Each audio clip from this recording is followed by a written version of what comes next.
से ही फेरे शुरू होने वाले थे, शहनाई अचानक बंद हो जाती है। मेहमान खड़े हो जाते हैं। मंडप के बीचों बीच दूल्हे का बाप गुस्से में चिल्ला रहा है, रुक जाओ, ये शादी नहीं हो सकती। भाई साहब ऐसा मत करिए। तो कैसा करे राम प्रसाद? बारात द्वार पर खड़ी है, सारे मेहमान देख रहे हैं। देखने दो, तमाशा तुमने शुरू किया है, हम नहीं। मेरी इज्जत धूल में मिल जाएगी साहब। मेरी लड़की कहाँ जाएगी? जहाँ जाना है जाए। 5 लाख कैश और गाड़ी की बात हुई थी, कहाँ है? मैंने कहा था ना, शादी के बाद धीरे धीरे से हमारा पेट नहीं भरता। जो अपनी जबान का पक्का नहीं, उसकी लड़की हम घर नहीं ले जाते। पापा बस करिए। बेटा तू बीच में मत बोल, चुप रह। नहीं पापा, अब और नहीं, इनके आगे हाथ मत जोड़िए। देखो अपनी बेटी के तेवर देखो अभी से। तेवर नहीं, सच है। जिन्हें सिर्फ पैसों का लालच हो, उनसे मुझे शादी ही नहीं करनी। इतने में ही गायत्री जी दौड़कर आती हैं और प्रेरणा को एक जोरदार थप्पड़ मार देती हैं। भाई साहब, बच्ची है, ना समझ है, माफ कर दीजिए। अच्छा हुआ जो ये उड़ती चिड़िया हमारे पल्ले नहीं पड़ी, वरना हमारा घर बर्बाद कर देती। मम्मी, आप समझ क्यों नहीं रहे हो? चलो भाई, बारात वापस ले चलो। और राम प्रसाद, अगर औकात ना हो तो अगली बार लड़के मत देखना। लड़के वाले और बारात बड़बड़ाते हुए मंडप से बाहर निकल जाते हैं। गायत्री जी और राम प्रसाद जी जमीन पर आराम से बैठ जाते हैं। सब खत्म हो गया, सब धरे के धरे रह गए मेरे सपने। अब समाज को क्या मुंह दिखाएंगे? समाज को छोड़ गायत्री, जो कर्ज लिया है वो कैसे चुकेगा? मैं तो कहीं का नहीं रहा। अचानक राम प्रसाद की छाती में दर्द होने लगता है। पापा क्या हुआ? बेटा। राम प्रसाद चक्कर खाकर सीधे जमीन पर गिर जाते हैं। पापा आंखें खोलिए। मम्मी देखो पापा को क्या हो गया। सुनिए, उठिए। हे भगवान, ये क्या हो गया? इतने में गायत्री का सिर भी घूमने लगता है। वो भी जमीन पर बेहोश हो जाती है। मम्मी, पापा उठो ना प्लीज, कोई मदद करो, कोई डॉक्टर को बुलाओ। प्रेरणा पानी छिड़क अंकल के मुंह पर। मैंने तो पहले ही कहा था ये लड़की मनहूस है। हरी सुमित्रा तो ही माँ बाप को खा गई। मंडप में छोड़ी हुई लड़की, अब कौन इसके मुंह लगेगा? कल को माँ बाप को कुछ हो गया तो ये कहाँ जाएगी? चाची बस करिए, भगवान के लिए चुप हो जाइए। बेटा, पानी। पापा आप ठीक हो ना? आप चिंता मत करो। हमारा क्या होगा? मम्मी, मैं अब दोनों पर बोझ नहीं बनूंगी, मैं संभाल लूंगी सब। क्या संभालेगी रितु? दूसरा लड़का कहाँ से आएगा? सही तो कह रही है कजरी, बिना दहेज के आज के जमाने में कौन शादी करता है? बारात लौटा दी, अब कुंवारी बैठी रहेगी घर में। चुप रहिए काकी, निकलिए यहाँ से। अरे भलाई का तो जमाना ही नहीं है। नहीं चाहिए तुम्हारी भलाई, जाओ सब अपने अपने घर, तमाशा खत्म हो गया। पड़ोसी और गांव की औरतें बड़बड़ाते हुए बाहर निकल जाते हैं। अगले दिन सुबह राम प्रसाद एक कोने में सिर पर हाथ धरे बैठे हैं। गायत्री रसोई के दरवाजे पर उदास खड़ी है। प्रेरणा चाय लेकर आती है। पापा चाय पी लीजिए। नहीं बेटा, मन नहीं है। मम्मी आप ही समझाओ ना पापा को, कल से कुछ नहीं खाया। क्या समझाऊं? और क्या खाए? गम खाए या समाज के ताने खाए? मम्मी आप मुझ पर गुस्सा क्यों हो रही है? तो किस पर हूँ? तू क्यों बीच में बोली कल? क्यों उस लड़के वाले को खरी खोटी सुनाई? वो लोग दहेज के लालची थे मम्मी। लालची थे तो थे, आज के जमाने में बिना लालच के कौन आता है? तो चुप रहती तो कम से कम विदा तो हो जाती। गायत्री बस कर, बच्ची की क्या गलती है? आप तो चुप ही रहिए। शह देकर सिर पर चढ़ाया है इसे, अब बैठी रहेगी कुंवारी घर में, मनहूस कहेगी। मम्मी मैं मनहूस हूँ? आप ऐसा बोल रही हो तो और क्या कहें? जिस दिन पैदा हुई थी उसी दिन मर क्यों नहीं गई? कम से कम आज ये दिन तो ना देखना पड़ता। हे भगवान, मेरी क्या गलती थी? बहुत कड़वा बोलती है तू गायत्री। कड़वा ना बोलूं तो क्या करूं? जो लाखों का कर्ज सिर पर खड़ा है वो कौन चुकाएगा? फैक्ट्री जा रहा हूँ, मालिक से कुछ बात करूंगा। फैक्ट्री में रामप्रसाद कमजोर कदमों से काम कर रहे हैं। उनके हाथ कांप रहे हैं। अचानक उनका संतुलन बिगड़ता है और वो थान के ऊपर गिरने लगते हैं। तभी फैक्ट्री के मालिक मिस्टर बजाज उन्हें पकड़ लेते हैं। अरे रामप्रसाद जी, संभालिए खुद को, क्या हुआ? माफ करना मालिक, वो बस चक्कर आ गया था। अरे रमेश, पानी लाओ। आपकी तबीयत ठीक नहीं लग रही है। कल आपकी बेटी की शादी थी ना, मैं उसमें आ नहीं पाया, उसके लिए माफ कीजिएगा मुझे। अच्छा हुआ मालिक आप नहीं आए, आते तो मेरी बर्बादी देखते। नहीं मालिक, कोई बात नहीं है। सब ठीक तो है ना? बेटी विदा होकर खुश है ना? हाँ मालिक, सब भगवान की दया है। रामप्रसाद जी, आप सालों से यहाँ काम कर रहे हैं। आपका चेहरा झूठ नहीं बोल पा रहा। खैर, अगर कोई बात हो तो बताइएगा। जी मालिक, शुक्रिया। रामप्रसाद फैक्ट्री से लौटकर घर के बाहर साइकिल खड़ी करते हैं कि अचानक 3 बाइक आकर रुकती हैं। उन पर गुंडे हरिया, मुन्ना और सर्किट बैठे होते हैं। उनके हाथों में डंडे हैं। ओए प्रसाद, बाहर निकल। हरिया भाई, आप लोग यहाँ? जब औकात नहीं थी तो मालिक से इतना बड़ा कर्जा काहे को लिया बे? भाई, इसकी तो बेटी की शादी भी टूट गई है, बारात लौट गई इसकी। अच्छा, तो ये है वो माल जिसके चक्कर में तूने कर्जा लिया? तमीज से बात करो, बाहर निकलो हमारे घर से। आहा, लड़की में तो बड़ा दम है भाई। भाई साहब, पैर पड़ता हूँ आपके, मेरी बेटी पर गंदी नजर मत डालिए, मैं आपका पैसा चुका दूंगा। अबे कब चुकाएगा? हाँ, मालिक ने बोला है ठीक 3 दिन का टाइम है तेरे पास। अगर 3 दिन में पूरा कर्जा वापस नहीं मिला तो घर का सारा सामान नहीं, इस पटाखा लड़की को उठाकर लेके जाएंगे। वैसे भी कुंवारी है, हमारे मालिक के घर सेवा करेगी, और नहीं तो क्या? नहीं भाई साहब, ऐसा मत बोलो, हम पैर पड़ते हैं। 3 दिन रामप्रसाद, सिर्फ 3 दिन, याद रखना। गुंडे हंसते हुए निकल जाते हैं। रामप्रसाद, प्रेरणा और गायत्री रोने लगते हैं। अगले दिन पड़ोसन रोहिणी और सुमित्रा एक अनजान औरत के साथ घर में दाखिल होती हैं। अरे विमला, देखो तो क्या हाल हो गया घर का। अब मंडप की छोड़ी हुई लड़की को कौन भला मानस ब्याहेगा?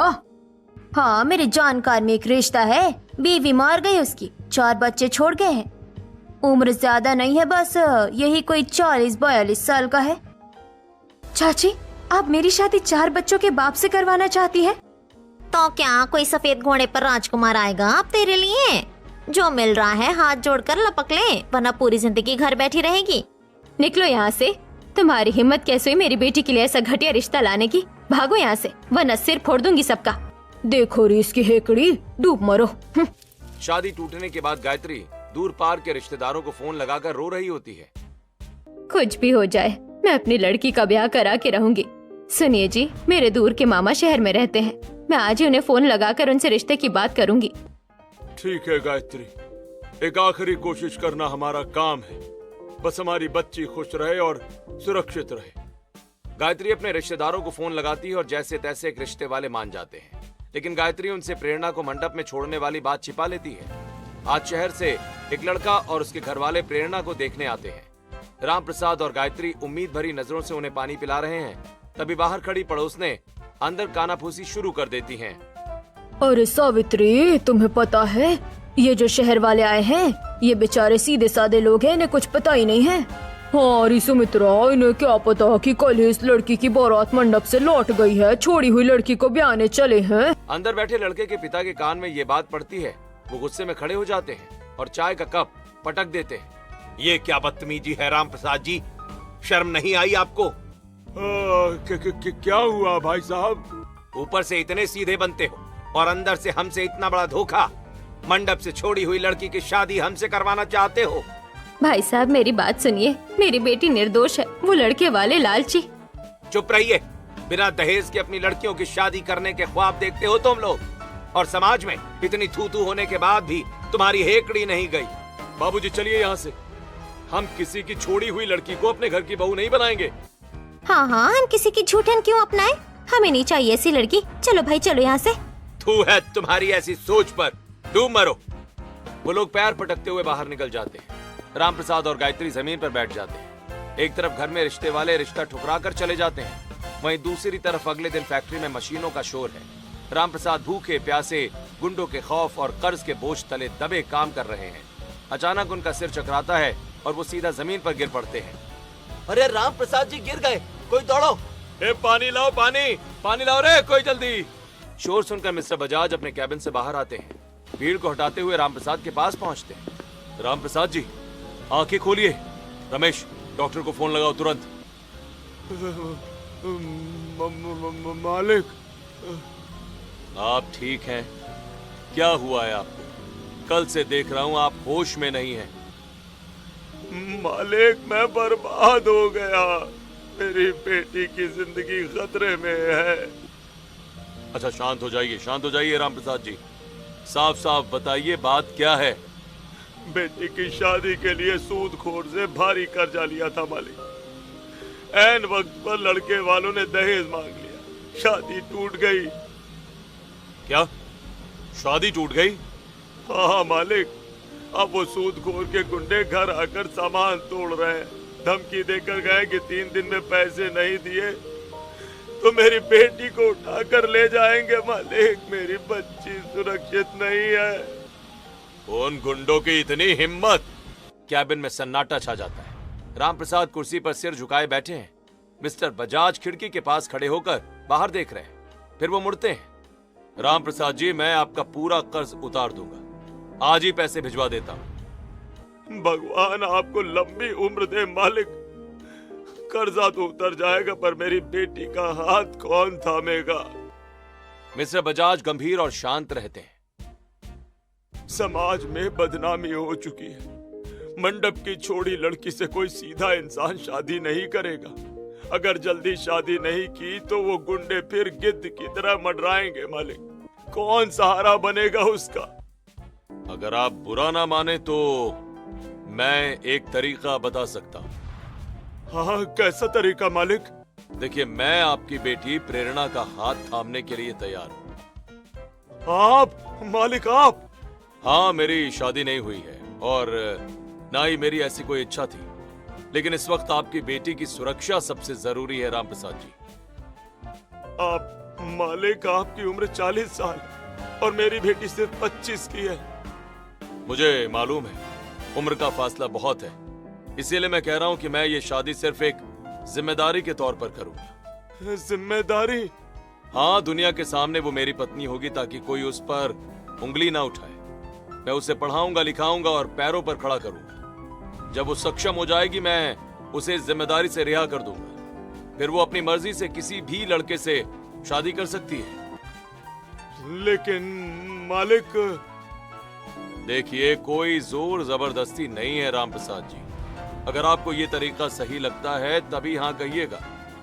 घर जाइए, परिवार से बात कर लीजिए और उसके बाद मुझे जवाब दीजिएगा। रामप्रसाद जी मिस्टर बजाज की बात सुनकर बिना कुछ बोले घर आते हैं और घर के अंदर रामप्रसाद ने जब बजाज की बात बताई तो गायत्री भड़क उठती है। क्या दिमाग फिर गया है आपका? अपनी बेटी का सौदा करेंगे आप? एक 40 साल के बुढ़े आदमी से अपनी बेटी की शादी करेंगे? क्या हमारी बेटी खुश रहेगी? अरे लेकिन मेरी बात तो सुन गायत्री। नहीं, कभी नहीं। मैं अपनी जीते जी ऐसा अनर्थ नहीं होने दूंगी। गायत्री, मेरी बात तो सुन, शांत हो जा। क्या सुनूं? अपनी बेटी को एक 40 साल के बुढ़े के हवाले कर दूं? लोग थूकेंगे हम पर, कहेंगे बाप ने पैसे के लिए बेटी को बेच दिया। मैं क्या कोई शौक से कह रहा हूँ? मैं खुद नहीं चाहता ये सब करना, पर इसी में सबकी भलाई है गायत्री, इसी में भलाई है। भलाई है? एक जवान लड़की के हाथों में उस बूढ़े के नाम की मेहंदी रचेगी, इसे आप भलाई कहते हैं? मैं फांसी लगा लूंगी पर ये शादी नहीं होने दूंगी। कमरे में खड़ी प्रेरणा ये सब सुन रही है। हे भगवान, क्या सच में मेरे नसीब में ये लिखा है? कहा मैंने अपने लिए एक हंसता खेलता जीवन साथी सोचा था और कहा मेरे इस हाथों में एक 40 साल के बूढ़े आदमी के नाम की मेहंदी लगेगी। तो क्या करूं? गुंडे उसे उठा ले जाएं, वो मंजूर है?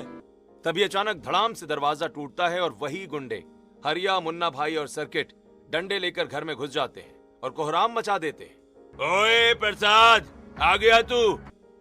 साइकिल का हैंडल और पहिया पूरी तरह टूटकर दूर गिरता है। रामप्रसाद चौंक जाते हैं। ए, निकल बाहर। जब औकात नहीं थी तो मालिक से इतना बड़ा कर्जा काहे को लिया तू? हाँ बे बोल। ओए भाई इधर देख, ये लोग तो यहाँ ऐसे खाना बना रहे हैं। और साले का चूल्हा, ये ले बुझ गई आग।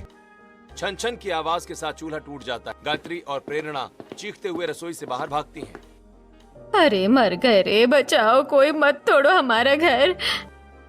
आज तो ये छोटा मोटा सामान उठा कर ले जा रहे हैं प्रसाद, और ये तेरा घर का कबाड़ तोड़ा है। ओए प्रसाद, 3 दिन का टाइम दिया था, पर हमारे मालिक को सब्र नहीं है, समझा ना? चल निकाल पैसे, वरना लड़की को हम अभी ले जा रहे हैं। चल छोरी हमारे साथ।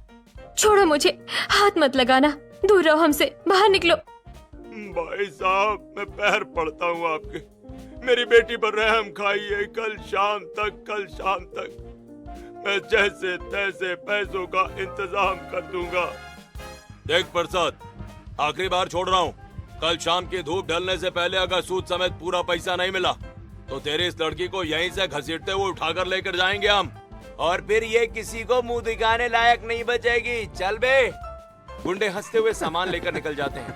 रामप्रसाद जमीन पर ही हताश होकर गिर जाते हैं। गायत्री रो रही है। हे भगवान, अब तो मेरी नैया डूबने वाली है, अब आप ही पार लगा सकते हो ठाकुर जी, आप ही पार लगाओ। पापा, हाँ बेटा।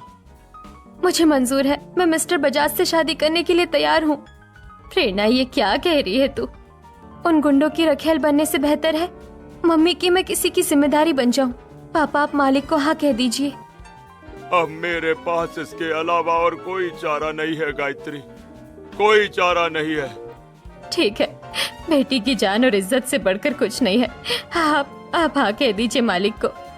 अगले दिन बाहर मूसलाधार बारिश हो रही है। रामप्रसाद भीगे कपड़ों में कांपते और रोते हुए मिस्टर बजाज के कैबिन में घुसते हैं और सीधे उनके पैरों में गिर जाते हैं। मालिक, मुझे आपका फैसला मंजूर है, आप मेरी बेटी का हाथ थाम लीजिए। अरे रामप्रसाद जी उठिए, जमीन पर मत बैठिए, ढंग से सोच लीजिए, कोई जल्दबाजी नहीं है। हाँ मालिक, मैंने बहुत ढंग से सोच लिया है। कल वो गुंडे फिर घर आए थे, मेरी बेटी के साथ जबरदस्ती करने लगे। मुझे अपनी बेटी की जान और इज्जत दोनों बचानी है मालिक, आप ही मेरे भगवान है, बचा लीजिए उसे। ठीक है रामप्रसाद जी, आप घर जाइए, पैसों का इंतजाम हो जाएगा और शादी की तैयारी कीजिए। 4 दिन के बाद ही घर में सादगी से शादी की रस्में शुरू हुई हैं। सहेलियां प्रेरणा को घेर कर बैठी हैं। एक सहेली उसके कांपते हाथों पर मेहंदी से दूल्हे का नाम लिख रही है। प्रेरणा की आंखों से आंसू टपक रहे हैं और आंसू उसकी ताजी रची मेहंदी पर गिर रहे हैं। प्रेरणा, हाथ सीधे रख यार, आंसू गिरेंगे तो मेहंदी का रंग फीका पड़ जाएगा।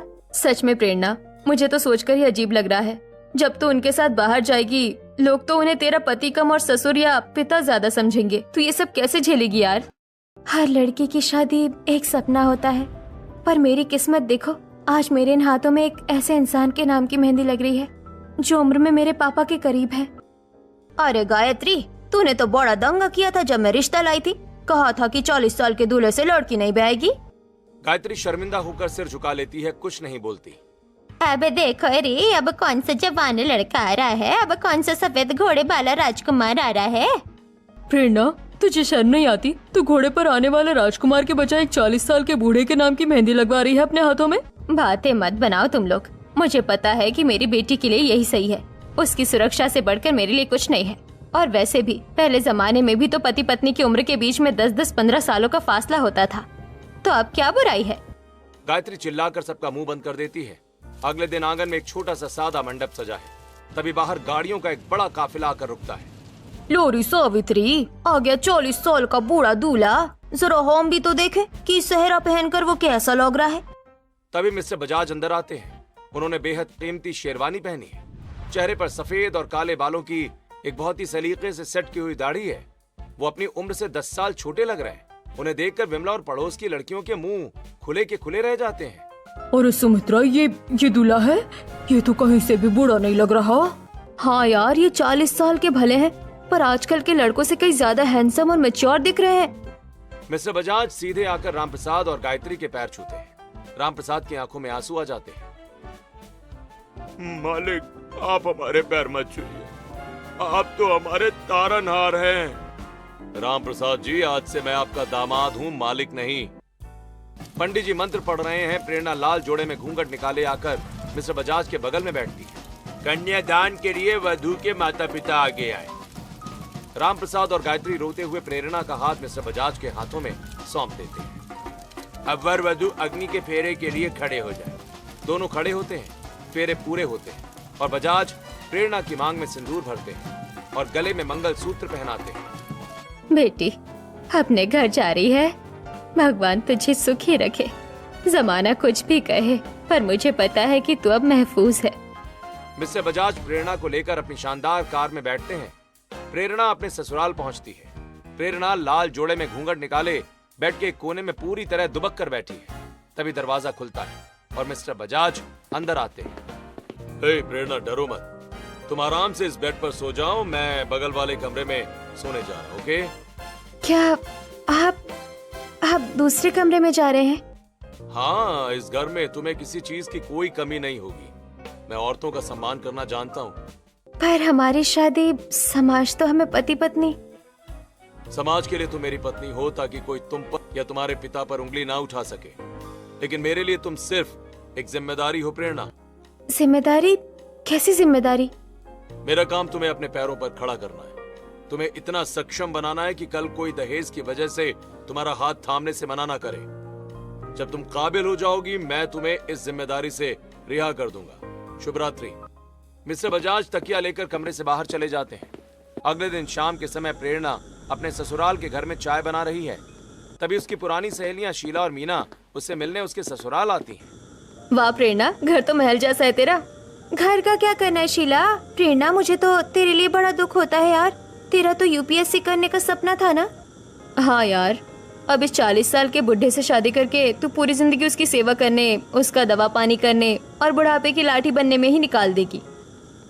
मिस्टर बजाज ऑफिस से घर लौटते हैं और दरवाजे के बाहर खड़े होकर सहेलियों की ये सारी बातें सुन लेते हैं। वो बुढ़े नहीं है और वो जैसे भी है मेरे पति हैं। तुम लोग उनके बारे में ऐसा मत बोलो। प्रेरणा की सहेलियां उससे मिलकर चली जाती हैं। शादी को 3 दिन हो चुके हैं। प्रेरणा रसोई में चाय बना रही है। 40 साल के हैं। कल रात तो बहुत देर तक जागकर काम कर रहे थे। सुबह सिर में दर्द ना हो। पत्नी होने के नाते मेरा फर्ज है कि उनकी सेहत का ध्यान रखूं। प्रेरणा चाय का कप और दवाइयों की डिब्बी लेकर डाइनिंग टेबल पर आती है। प्रेरणा बिना कुछ बोले चुपचाप चाय का कप और दवा का पत्ता उनके सामने रख देती है। ओह थैंक यू प्रेरणा, दोपहर को मुझे आने में थोड़ा लेट हो जाएगा। तुम समय से खाना खा लेना। ओके? अपना ध्यान रखना। जी, आप भी समय पर खाना खा लीजिएगा। अगले दिन मिस्टर बजाज ऑफिस से थोड़ा जल्दी आ गए हैं। उनके हाथ में एक बहुत बड़ा भारी बैग है। प्रेरणा, इधर आओ जरा, ये तुम्हारे लिए है। इसमें क्या है? अरे खोल कर तो देखो। प्रेरणा बैग में हाथ डालती है और एक एक करके यूपीएससी की महंगी किताबें, नोट्स और शहर की सबसे बड़ी आईएएस कोचिंग की रसीद बाहर निकालती है। ये तो यूपीएससी की किताबें हैं और इस कोचिंग की फीस तो लाखों में है। आपने ये सब क्यों किया? मैंने बाहर खड़े होकर तुम्हारी सहेलियों की बातें सुन ली थी। तुम आईएएस बनना चाहती थी ना, राइट? सो कल सुबह तैयार रहना। मैं खुद तुम्हें कोचिंग छोड़ने चलूंगा। Thank you. कुछ दिन के बाद सुबह प्रेरणा की कोचिंग के बाहर मिस्टर बजाज की शानदार गाड़ी आकर रुकती है। प्रेरणा हाथ में बैग लिए उतरती है। अबे ओए, देख वो कौन है? प्रेरणा के पापा हैं क्या? इतनी बड़ी गाड़ी में छोड़ने आए हैं। अरे पिता नहीं है, ध्यान से देख। वो उनके हस्बैंड है, 40 साल के बुढ़े हैं। अच्छा, तभी कहें इस 40 साल के बुड्ढे के नाम की मेहंदी क्यों लगी है ना इसके हाथों में। प्रेरणा के कानों में ये बातें पड़ जाती हैं, पर वो गुस्सा होने के बजाय अपने हाथों की गहरी रची मेहंदी को देखकर मुस्कुराती हुई क्लास की तरफ बढ़ जाती है। दिन गुजरते हैं और एक दिन रात के 2 बज रहे हैं। प्रेरणा टेबल लैंप की रोशनी में सिर पकड़कर भारी भारी किताबें पढ़ रही है। उसे नींद आ रही है। तभी मिस्टर बजाज गर्म दूध का ग्लास लेकर आते हैं। हे, बहुत देर हो गई है प्रेरणा, थक गई होगी। ये लो, गर्म दूध पी लो, इससे थकान कम होगी। आप अभी तक जागे हुए हैं? आपको सुबह ऑफिस भी जाना है। आप सोए नहीं? अरे जब तक तुम जाग रही हो मैं कैसे सो सकता हूँ? हाँ, तुम पढ़ाई करो। अगर और चाय या दूध की जरूरत हो तो मुझे बता देना, मैं जाग रहा हूँ। ओके? प्रेरणा दूध का ग्लास उठाती है और उसके दिल में उनके लिए इज्जत और गहरी हो जाती है। कुछ दिनों के बाद सुबह की ताजी धूप बिखरी है। दोनों मंदिर की ऊंची और खड़ी सीढ़ियों पर चढ़ रहे हैं। चढ़ते चढ़ते अचानक मिस्टर बजाज की सांस थोड़ी फूलने लगती है। रुकिए, इतनी जल्दी जल्दी मत चढ़िए, आराम से चढ़िए, मैं हूँ ना। अरे कुछ नहीं, बस लगता है उम्र का असर अब सीढ़ियों पर दिखने लगा है। 25 साल की उम्र में तो मैं ये सीढ़ियां दौड़कर पार कर जाता था। उम्र का असर आप पर नहीं, आपके इस भागदौड़ वाली जिंदगी पर हुआ है, और अब आपको अकेले थकने की जरूरत नहीं है। चलिए। दोनों एक दूसरे को देखकर मुस्कुरा देते हैं और कुछ दिन के बाद मिस्टर बजाज बैल्कनी में बैठे होते हैं। प्रेरणा रसोई से 2 कप गर्मा गर्म अदरक वाली चाय और पकौड़े लेकर आती है। लीजिए साहब, आपके हुक्म के मुताबिक कड़क अदरक वाली चाय और गर्मा गर्म पकौड़े। आहा, मजा आ गया। सचमुच यार, तुम्हारे आने के बाद इस सूने से घर में ना रौनक आ गई है। वैसे आज कोचिंग में क्या क्या हुआ? टेस्ट का रिजल्ट आने वाला था ना आज। अरे हाँ, आपको पता है बजाज साहब, आज जब सर ने कहा फर्स्ट रैंक होल्डर इज प्रेरणा बजाज, तो सब देखते रह गए। वाह, मुझे पूरा यकीन था कि मेरी प्रेरणा ही टॉप करेगी। मेहनत सिर्फ मेरी नहीं है साहब। रात के 2-2 बजे तक जब मैं जागती हूँ तो आप मेरे लिए चुपचाप दूध का ग्लास टेबल पर रख जाते हैं। जब सुबह मेरी आंखें नहीं खुलती तो आप खुद उठकर मेरे नोट्स टेबल पर सजा देते हैं। ये रैंक मेरी नहीं, हम दोनों की है। मैं तो बस अपना फर्ज निभा रहा हूँ प्रेरणा। और मेरा मकसद आपको जिंदगी की हर खुशी देना है। 1 साल के बाद प्रेरणा शीशे के सामने मिस्टर बजाज की पसंद की साड़ी पहनती है। आज उसकी यूपीएससी का रिजल्ट का दिन है। मिस्टर बजाज अपने हाथ में 2 अलग अलग पेपर्स लेकर बेहद खुशी खुशी दौड़ते हुए हॉल में आते हैं। प्रेरणा, हे प्रेरणा, कहाँ हो तुम? अरे जल्दी बाहर आओ, मेरे पास तुम्हारे लिए बहुत बड़ी खुशखबरी है। क्या हुआ बजाज साहब, इतना क्यों चिल्ला रहे हैं? रिजल्ट आ गया क्या? हाँ प्रेरणा, तुम पास हो गई हो। तुम पूरे जिले में अव्वल आई हो। तुम IAS ऑफिसर बन गई हो। ये देखो तुम्हारा ज्वाइनिंग लेटर। हे भगवान, मैं पास हो गई, मैं IAS बन गई। प्रेरणा खुशी से मिस्टर बजाज के गले लग जाती है। दोनों एक दूसरे को कसकर पकड़ लेते हैं, लेकिन अगले ही पल दोनों अपनी नजरें झुकाकर पीछे हट जाते हैं। आई एम सॉरी, वो खुशी में मैं वैसे। ये दूसरा पेपर किस चीज का है? हे प्रेरणा, और ये है हमारे तलाक के कागज। तलाक के कागज? इस वक्त पर क्यों?